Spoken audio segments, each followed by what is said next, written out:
Welcome to today's podcast, and today this is the final episode of our series. So this is episode 6 of 6, and today we're looking at every landlord will have to register their property.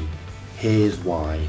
Welcome to the All Things Property podcast with me, Simon Bacon of Preferential Properties. Every week, Ian Sadler and I will delve into all things property. We'll guide you through with friendly, no-nonsense advice.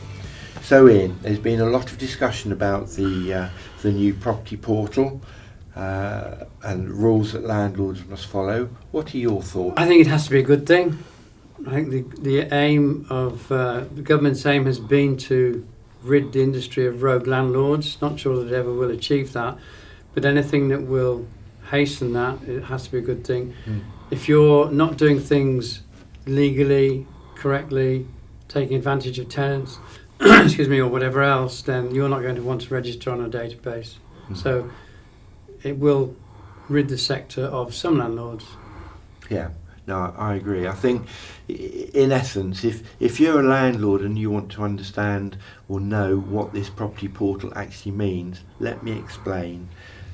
Basically, the new legislation, the government intends to introduce a national register of rental properties and landlords. So it's a twofold thing.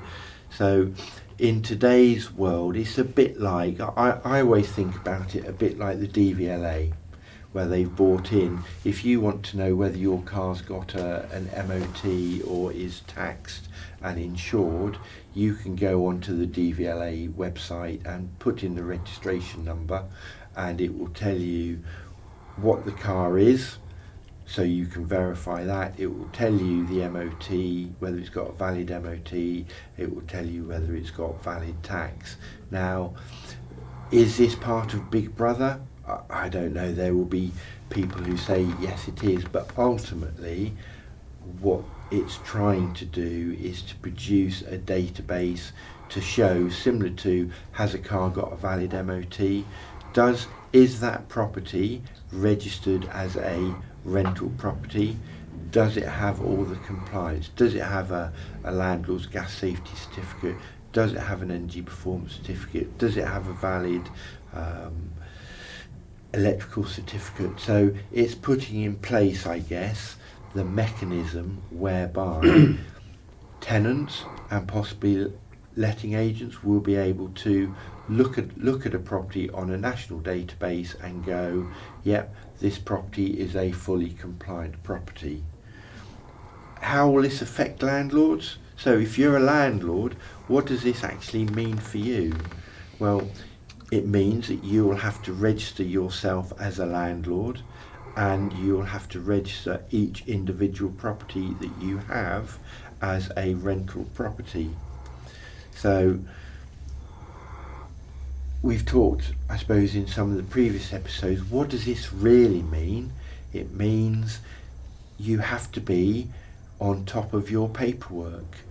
You have to be ensuring that your gas safety certificate is up to date.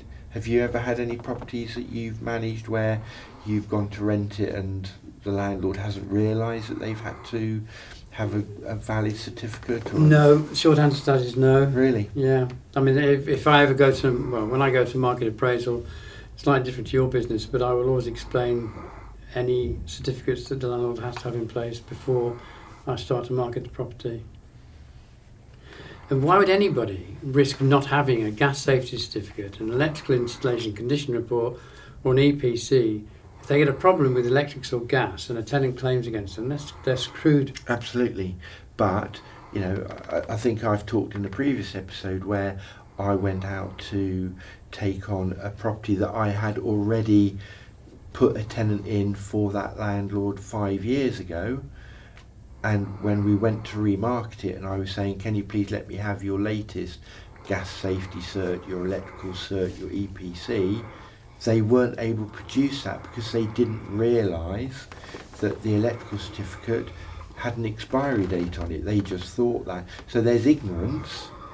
There's ignorance as much as there is willful non-compliance, and that's you know, I think where I think this legislation will hopefully help in making sure that just forgetfulness doesn't happen.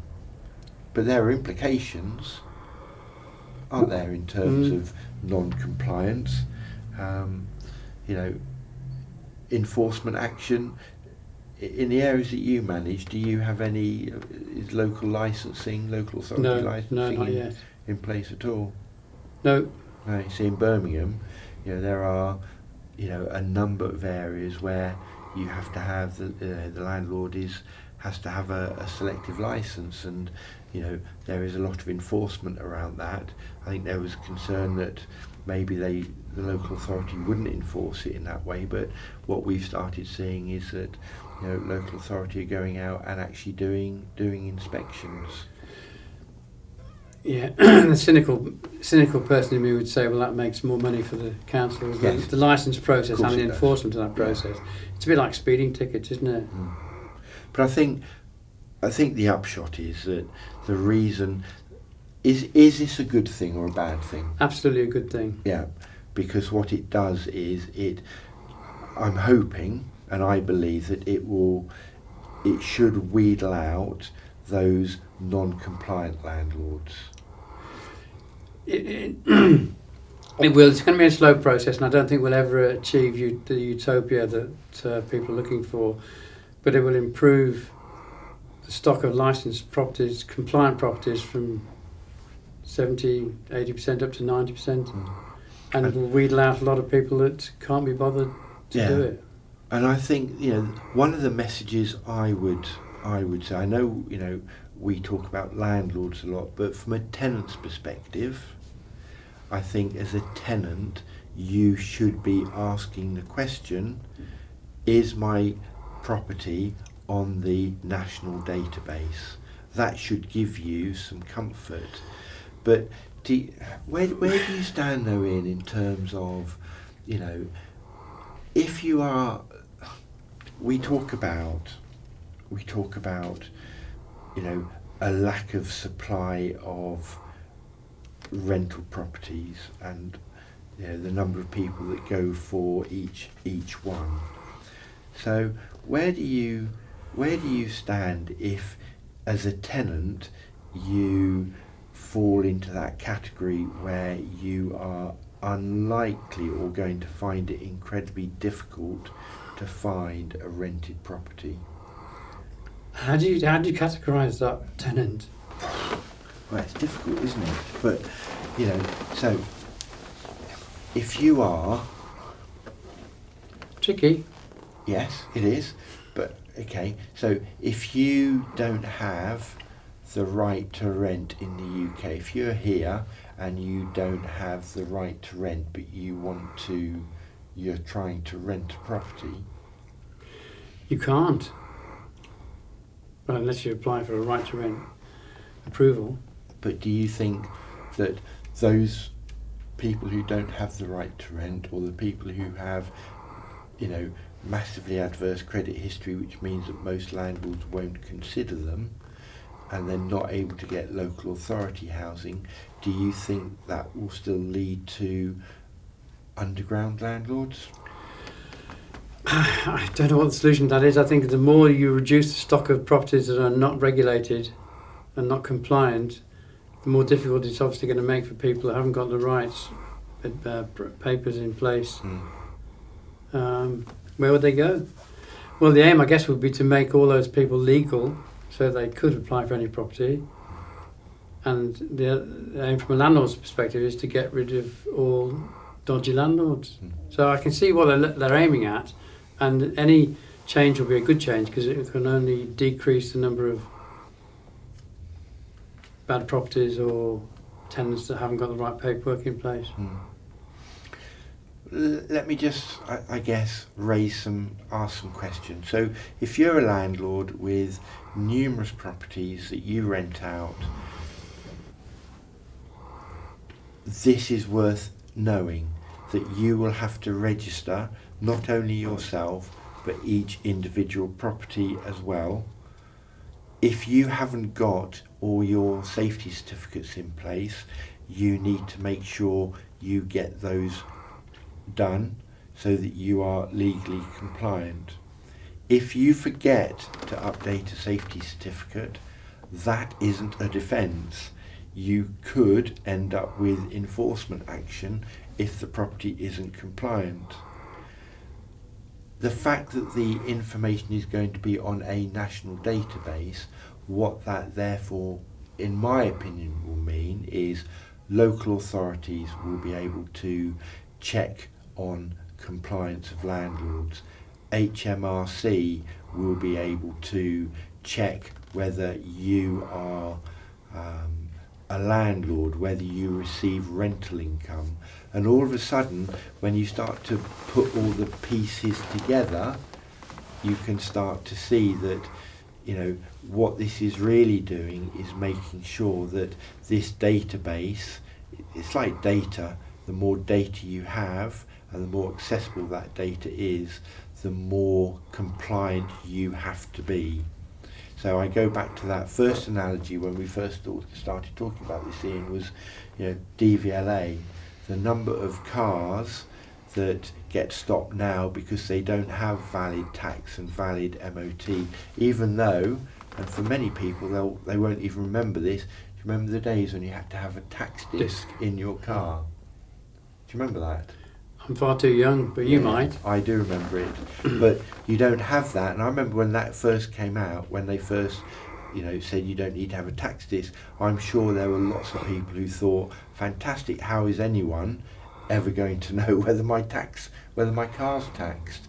But by putting it all online and making the systems available, it's much easier to enforce. And that's, I think, all this legislation is trying to do, is make sure that it is much easier to enforce compliance with legislation. It's not just compliance. I think government departments are trying to join up the dots. HMRC, property transactions now, the days of people avoiding capital or not declaring a sale and avoiding capital gains tax are long gone. Particularly if you've got this rental property register, then it won't take much effort for HMRC to establish whether it's subject to capital gains or not. Yeah. So, if you're a landlord watching this, wanting to know a bit more about how the National Property Portal will work, please give us a call. Happy to talk it through with you. And don't be afraid by these changes. That's one of the upshots, I think, from all of the episodes that we've done. As landlords and tenants make sure you understand and are aware of the legislative changes, and landlords, don't be afraid of them. With our help, I think it's a positive change and we can embrace it and help you to navigate the uncertainty that I think there probably still is around the Renters' Rights Act. If you have any questions or anything that you would like to talk to us about, then please do give us a call. Thanks for tuning in to this week's episode of the All Things Property Podcast. If you found this episode useful, don't forget to subscribe, like and share. These things really help us reach the people who need to hear this advice. See you next week.